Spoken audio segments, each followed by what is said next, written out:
Aš esu Domantas Jackūnas, viso šio renginio pradžioj.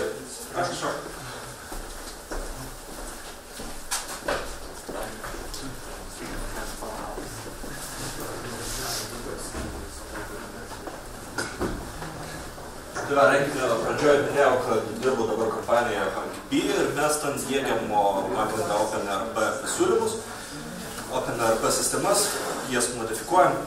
Na, ne tiek diegiam, kiek programuojam ir kartu prireikus palaikom ir Tritoną. Aš tam dabar dirbu jau už pusės metų ir mano šiandienos tikslas iš esmės yra pasižiūrėti iš programuotojo perspektyvos daugiau į pačią sistemą labiau kritiškiau. Tai iš esmės savo keliu klausimus. Kas yra RP, tai tiesiog, kad paminėt tiem, kas mažiau susipažinę, o tada pažvelgti į OpenRP Triton, šiek tiek juos palygint, pažiūrėti skirtumas ir pažiūrėti, ką reiktų žinoti. O tada savo turėtumėt atsakyti jau patys, ar jums tai galbūt įdomu, galbūt turit kam to reiktų, ar jūs norit tam skirti laiko patys pasidaryti, ar norėtumėt kažką su tuo nuveikti, ar galų galia jums patiktų toks sprendimas panašus ir galų galia jūs susirastumėte tokią kompaniją, kuri tai padarytų už jūs. Bet kuriuo atveju pagrindinis principas yra susipažinti su pačiomis sistemomis. Tai va, jeigu paieškosit apibrėžimo, kas yra RP sistemos, tai bus Enterprise Resource Planning. Lietuviškai turbūt būtų verslo resursų planavimas. Ir apibrėžime būtų tokie produkto planavimas, kūrimas, gamyba, pardavimai, sandėlio valdymas, logistikos valdymas. Bet čia yra toks labai šiurkštus RP apibūdinimas, kadangi pakankamai lengvai šitos visus punktus galima pritaikyti ne fiziniams prekiams, o paslaugoms. Galų gale galima tai pritaikyti vidaus procesams ir taip toliau. Tad tikrai tarsi RP tokio apibrėžimo nelabai yra, kadangi jį galima iš esmės įtarpti bet kurios įmonės veiklą. Gerai, greitai tada šokant pirmyn, Tritonas. Gal pirmą reiktų paminėti, šiaip pažvelgus į būtent pitoniškas ERP sistemas, nežinau, gal yra kokių closed source ar kažkokių mažiau žinomų, kurios dar taip stipriai neišlintų, bet iš esmės radau 3. Pirmoji tai GNU Enterprise, kuri jau truputį nelabai gyva, nežinau, gal ten kažkas dar vyksta, bet iš pirmo žvilgsnio tiesiog apie ją informacijos paieškojęs ten ne kažką, nors nemažai tokių. Nežinau, Gedminas juokas galbūt klystų. Teko bandyti. Prieš 10 metų. Jinai buvo žaisminė ir tokia tai valiko. Tai va, apie tą ir šneku. Ir po kiek laiko atsirado TinyRP, ilgainiui keitės, vystės, tapo OpenRP ir kažkurio momentu tiesiog Chebra susimąstė, kad pas jūs čia bardakas, mes forkinam, tvarkom. Ir iš to gimė Tritonas. Ir Tritonas dabar susikūrė savo atskirą fondą privatų. Dabar, jeigu norėstumėte tiesiog išbandyti, tai yra 3.0 ir 3.2 versija. 3.0 skaitos dabar kaip stabilesnė, 3.2 kaip naujausias leidimas. Bet iš esmės skirtumas, feature'ų skirtumas yra, bet Tritonas pakankamai daro neblogą darbą, kas liečia stabilumą ir iš esmės 3.2 yra pakankamai pilnai naudoti. Tiesa, su 3.2 ateina paskutinis vienas toks gan didelis pakeitimas, nebesuportina 2.6 Pythoną ir tik 2.7 teveikia. GPL 3 licenzija, puslapis triton.org, veikia su Postgresu, turi paketus MySQL palaikymui, tačiau visur prie jų paminėta optional ir ieškant daugiau dokumentacijos, ne kažką, tai galima sakyti toks tarsi beta palaikymas. Gerai, tada pagalba pakankamai efektyviai Tritonų gali rasti, ne tokia jau didelė ta bendruomenė. Na, gal ir ne taip efektyviai, bet iš esmės viskas yra ARC Triton kanale, Freenode tinkle. Kaip ir su buildatu gali tekt palaukti, kol kas nors atsakys jūsų klausimus. Bet galų gale iš tikrųjų atsako ir atsako gan rimti programuotojai. Ir visa aplinka yra GTK variklių parašyta. Yra neva Flask'u paremtas web frontendas. Jį bandžiau pasileisti, bet dėja nelabai išėjo ir jis, kiek mačiau, supportina tik 3.0, aš bandžiau 3.2. Tad ne kažką apie jį galiu pasakyti, nes nelabai šiaip informacijos radau. Bet yra, žmonės dirba prie to, manau, pasidėjus galima kažką būtų atrasti. Instaliavimas labai paprastas, viskas laikoma yra pipe. Tiesiog galima pip install Triton klientui ir pip install Triton D serveriui. Ir tada pip install Triton D underscore apatinis brūkšnelis, nežinau, lietuviškai, underscore'as plugino pavadinimas ir įsirašysiu jums taip visi papildymai. Daug maža apie Tritoną grubiai tiek. Ir jį dabar galiu rodyti. Dešinė. Tai va yra tokia GTK aplikacija. Aš čia iš karto jau atsidariau truputį daugiau tabų, nes viduje reikia tabais. Kadangi aš dabar esu prisijungęs prie nelokalios duomenų bazės, o nuotolinės demo versijos, duomenų bazės, tai truputį stringa. Nes, visgi jų, čia matot, nuorodą, jų duomenų bazės resursai nėra tokie jau baisiai dideli, jo labiau demo versija. Ir iš esmės, kairėje meniu pusėje matot tiesiog meniu, yra įvairūs elementai, o čia šiuo atveju, nežinau, krauna. Tiesiog truputį stringa. Aišku, kadangi ekranas mažas, mažai kas išeina matyti, bet yra informacija apie sąskaitas faktūras. Bandau atidaryti sandėlių vietas, bet, mato, truputį stringa. Bet iš esmės yra tokia GTK aplikacija, kurią ne taip jau paprasta išmokti, bet galų gale įrankiai valdžius gali tikrai nemažai padėti.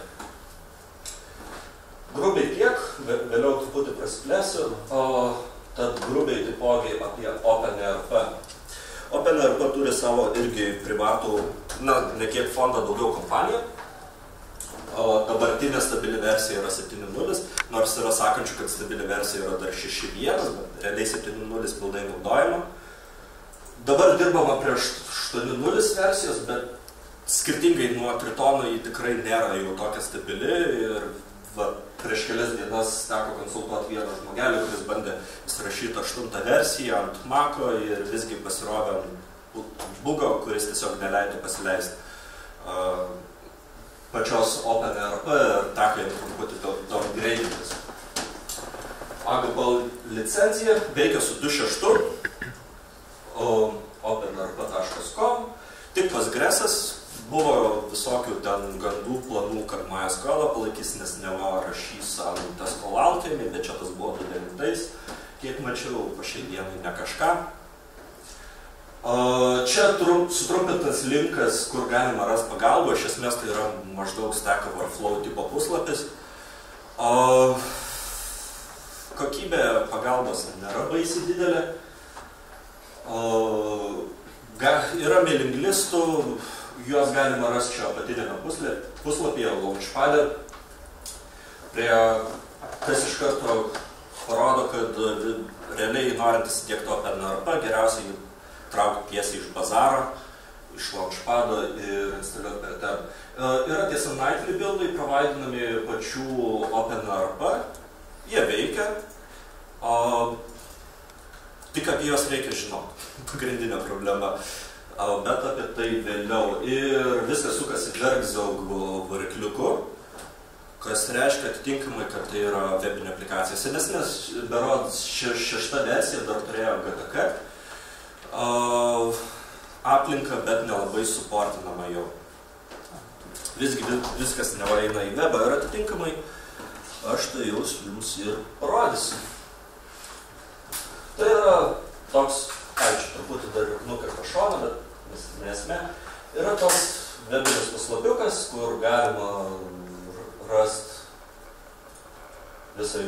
reikalinga informacija, įvairios kabam tipo lentos, pardavimo valdymas, pirkimai,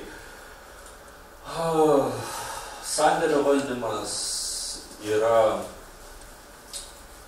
toks neva veikiantis kasos softas ir panašiai.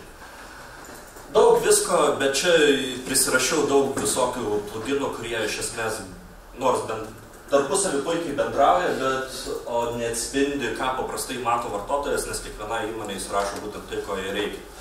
Ir kai kuriams galbūt būtų tik vos keli meniu punktai, būtent to, ko jiems reikia ir nieko daugiau.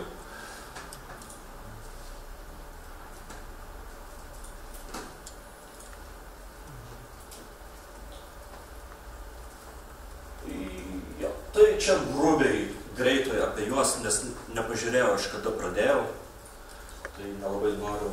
11 minučių? 11 minučių, tai gerai.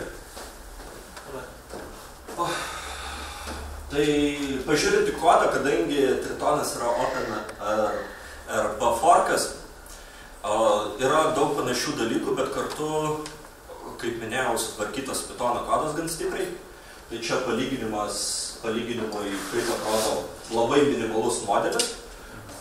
Dešinėje Tritonas turėjo OpenRP pagal importus, aišku, matot.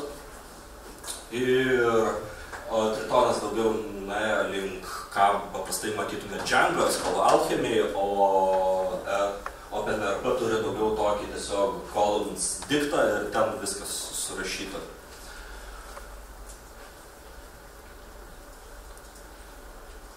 Bet jeigu pažiūrėtumėte senesnius Tritono modelius, ta prasme į pluginus ir ten esantį kodą, iš tikrųjų tai, kas čia žymiai labiau supanašėtų į tai, kas yra OpenRP, nes lygiai taip pat dabar yra underscore'as nei pavadinimas neva modelio, tai ten vis tiek naudojamas tiesiog kaip ir OpenRP, underscore'as nei ir pavadinimas.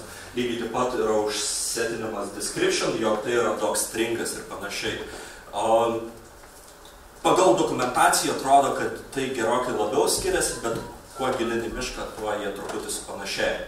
Pagrindiniai skirtumai daugiau išryškėja dėl GTK skirtumų ir dėl tiesiog ilgainiui pritaikytų, galima sakyti, praktikų. O Pythoną galima paprastai sutvarkyti su forku, XML ne. Čia vienas XML tik todėl, jog tiek ten toks minimalus snippetas atrodo identiškai, absoliučiai nesiskiria. Visi elementai yra visiškai vienodi, bet jeigu vėlgi atsidarytumėt sudėtingesnį kažkokį ten puslapį, kur, tarkim, išvardinti produktą ar dar kažkas, skirtumai gan stipriai išryškėjo iš naudojimų kviečiamų pythoninių metodų ir lygiai taip pat XML OpenRP naudoja daugiau klases, tuo tarpu Tritonas naudoja daugiau XAY. Čia grubiai ir švelniai, bet viskas prieina prie vieno dalyko, tai lendant į kodą, daroma didžiulė Pandoros dėžė ir dabar prasideda mano rentas. Paprastai tariant, pagrindinės problemos, vėlgi didėjimo tvarka čia ir išvardintos, tai pirmiausia, kuo susidursite su bendruomenės kažkokiu barjeru. Vienas iš jų yra dokumentacija. Tiesa, visai nesenai kalbėjau su kolega, kuris taip išeina jau šiuo metu, kaip tik dirba su Triton. Ir būtent taip savotiškai pasiginčiojom, kuri sistema yra prastesnė. Tai iš esmės tiek Tritonas, tiek OpenRP turi tas pačias, ne tas pačias galima pavadinti tuo pačiu pavadinimu problemas. Nes, pavyzdžiui, Tritono bendruomenė yra pakankamai maža, atitinkamai nėra didelių mastų, pakeitimai nėra tokie itin greiti, bet kartu ten truputį daugiau tvarkos ir atitinkamai galima rasti lengviau pagalbos iš aukštesnių žmonių. Tuo tarpu OpenRP bendruomenė yra iš tikrųjų, norėčiau sakyti, milžiniška, bet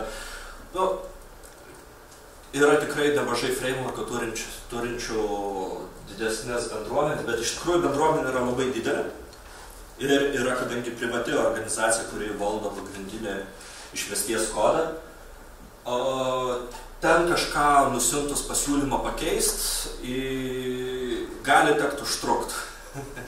Tiksliau negali, o taip ir bus. O juo labiau, kadangi viskas guli bazare, tai dar ir ne kiekvienas nori siūlyt kažką, siūst pakeitimus. Ir atitinkamai kartais gali atsidurti tokias problemas, kad matot kažką norit padaryti, galvojat, jog tai yra, po to atrandat, jog to nėra, po to atrandat, jog tam yra patchas ir atrandat, jog tas patchas yra jau metų senumo.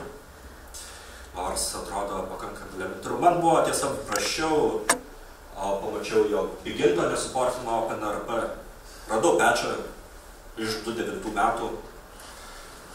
Tai jau 5 metai, kaip niekas to. Nors tiesa, tas patchas jau ir taip nebesusimerdžytų dėl pakeitimų kode, bet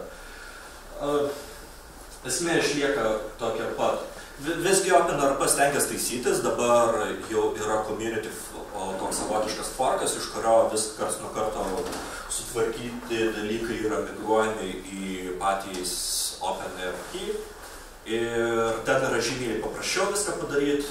Ir ties šiuo aspektu OpenRP tikrai bando taisytis. Tritonas savo pusėje irgi taip pat gana neblogai taisosi, kadangi truputis po truputį, pakankamai dar negreitai, bet jų ratas šiek tiek didėja. Ir jie irgi stengiasi vytis pagrindiniais kažkokiais pluginais ir panašiai. Tiesa, pluginų bazė OpenRP yra žymiai didesnė. Sekantis pragaro ratas Dante's Inferno, tai būtų XML-ai. Jie būna didžiuliai ir iš pradžių jie gali būti pasirodyti labai baisus ir atgrasus, bet ilgainiui, jeigu yra su kuo pasikonsultuoti ir jeigu yra žmogus, kuris gali pirštu parodyti, ką turėjau aš ir kas man buvo žymiai paprasčiau, tai XML-ai tampa gerokai mažiau baisus. Ir su gera pagalba jos galima pakankamai neblogai perkirsti ir karts nuo karto dar pasitaiko kažkokias ten stebuklingos magijos, kurią pamačius galvojat, ką, bet nėra tai baisu, kaip tai gali pasirodyti atėjus naujam žmogui, jo labiau, kai bandot susikurti savo pirmą pluginą kažkokį, nes jums prisireikia kažkokias funkcijas. Ką aš čia patarčiau, tai užmesti akį į Tritono dokumentaciją, nes principai yra iš esmės beveik tie patys ir Tritono dokumentacija yra pakankamai neblogai išaiškinti ir vėliau žiūrėti į pačius modulius, kas yra panaudota. Nežinot kažką, kas ką reiškia, tiesiog grepas į pluginus ir žiūrit, ką daryti. Tai yra žymiai greičiau ir sutaupysit laiko, negu žiūrėdami dokumentaciją. Kalbant apie dokumentaciją, čia pagrindinis kirvis yra OpenRP sistemai, už ką jos reikia mušti, nes dokumentacija yra gana, nors tiesa Zaupo nemačiau, bet dokumentacija yra tikrai baisi ir ieškosit kažkurios dalies, kažką rasit prie 6.0 versijos, kažką rasit prie 6.1, kažką rasit prie 7, 8.0 dokumentacija neegzistuoja. Tada sekantis Dante's Inferno ratas būtų pats Pythonas. Pythonas šiuo atveju, kaip ir minėjau, Tritone yra žymiai labiau sutvarkytas ir tikrai jis yra gerokai gražesnis. Ten tikrai nėra tiek jau daug, gal galima turbūt sakyti, iš vis nėra, kad metodų po 500 eilučių. OpenRP to rasti galima. Ir atitinkamai ten, kadangi viena iš priežasčių, kodėl buvo daromas Tritono forkas, tai būtent kodo bazė, tai ten buvo gan imtas drastiškų pakeitimų ir atitinkamai dėl to kodo bazė atrodo žymiai gražiau ir ją šiek tiek lengviau naviguoti. OpenRP yra legacy ir ten yra labai daug veikiančių pluginų, kurie veikia su senesniam versijom, arba atitinkamai tiesiog branchai ir toliau.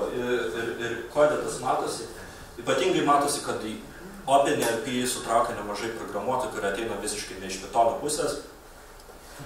Ir jeigu pas jūs yra koks PyLintas arba PyFlake'as, kuris tikrina Pythono kodą, o juo labiau, jeigu jūs integruotas su PEP8 tikrinimu, tai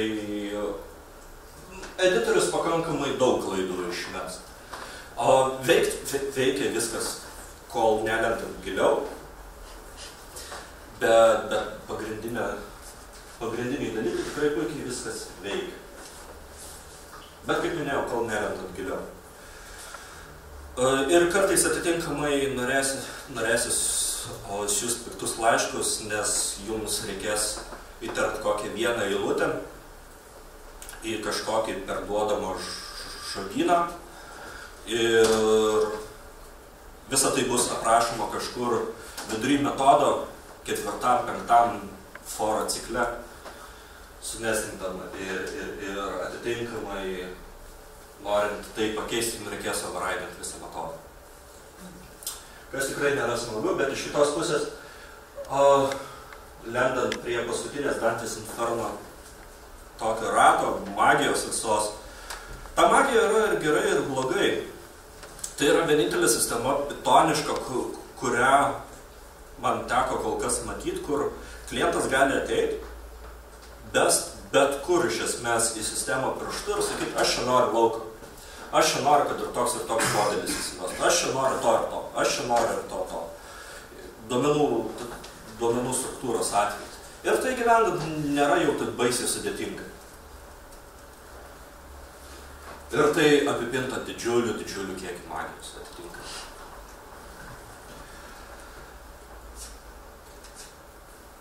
Kas dar iš magijos? Kaip minėjau, yra Legacy Springų, Tritone jų irgi netrūksta, tik Tritone dar kažkodėl nesutvarkyti klaidų pranešimai kai kurie, tad gali kas nors skriptiško iššokti į akis.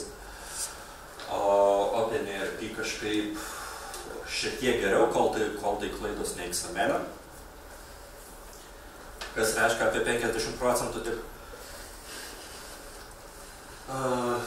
Bet šiaip klaidos yra pakankamai taisomos. O testai jų nėra daug, bet juos įmanoma rašyti. Vienu iš 15 būdų turbūt. Nes vėlgi viskas paremta pluginais, kas reiškia, kad yra įvairios implementacijos ir galima pasiūlyti įvairius sprendimus ir atitinkamai tai yra tarsi mikroekosistema. Ir dabar galvoju, kas dar man liežuvo galo, ką čia noriu paminėti, kad mane vėliau kolegos muštų, bet daugmaž kol kas tiek. Tad iš esmės tikiuosi kažkokių klausimų, noriu sukelti. Puiku, gerai. Tai nežinau. Tai įdomu, kaip čia taip atsitiko, kad Tritonas juda nuo webo, o OpenRP link webo. Tritonas nejuda nuo webo, o jis pasiliko ties GTK. Čia reiktų taip suprasti. Ar nepasivyja, žodžiu, webo? Ne tai, kad nebūtinai pasivyja, bet yra įmonių, kurioms sužiūrėti GTK. Atsiprašau, aplikacijas yra tiesiog paprasčiau. Vienas dalykas, antras dalykas, kad GTK aplikacija atitinkamai yra legacy softas ir sukonfigūruoja masinius Windows'ų serverių buildus ir visiems, tarkim, didžiuliam office sukiša į kompiuterius ir panašiai. Yra atitinkamos priežastys, kodėl GTK taip jau nemiršta. Aišku, atrodo, webą atsidaryti, ką čia atsidarėjai Firefox'ą ar ten Chromą. Tarp kitko, palaikomi yra pagrindę Firefox'as ir Chromas. Safaris liktais, kiek pamenu, neminimas, o EA geriausiu atveju nuo 9 versijos, bet irgi truputį tabūbinį. Tai iš esmės yra tam atitinkamas priežastis, kad visgi dar įmonės, kai kurios nori tokį softą naudoti, nes mano, jog jos jį suvaldys geriau. Taip. GTK Tritonas naudoja antrą ar trečią versiją? Antrą. Planų turi į trečią migruotę? Nežinau. Turbūt planų turi, bet nieko tikslaus nežinau. Planų visi turi, bet ar jie išsipildo?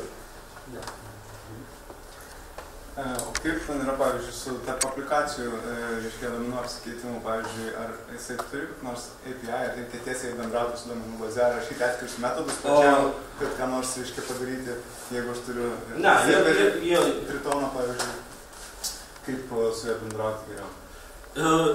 Iš esmės, yra atskirai serveris, kuris bendrauja su klientu net ar PC tokio protokolo. Ir atitinkamai yra net ar PC kolai, su kuriais galima sukurti iš esmės bet kokį klientą. Bet jeigu programuojamas klientas,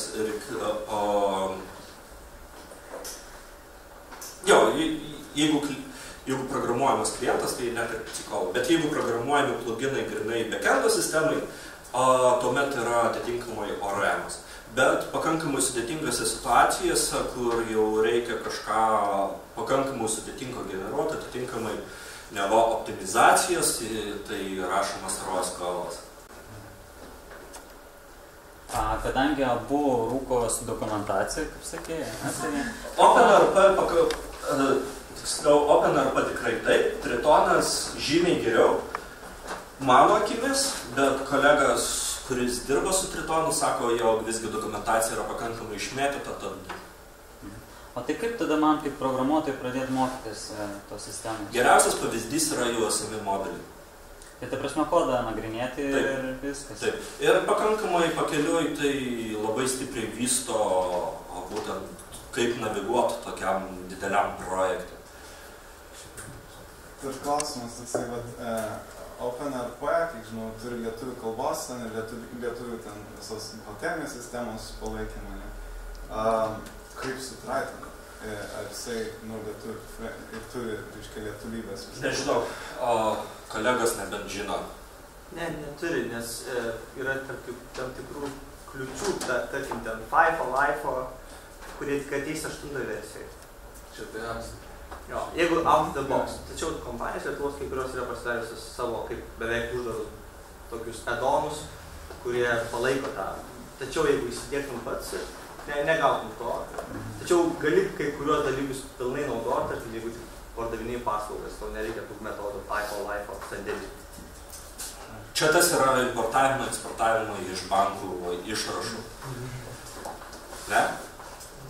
Bet ir tai liečia. Dar galiu paklausti? Du klausimus iš karto. Gerai. Kiek žinau ir girdėjau, OpenRP pirmas buvo parašytas lygtais ant Turbo Gears, o dabar ant Verizoi.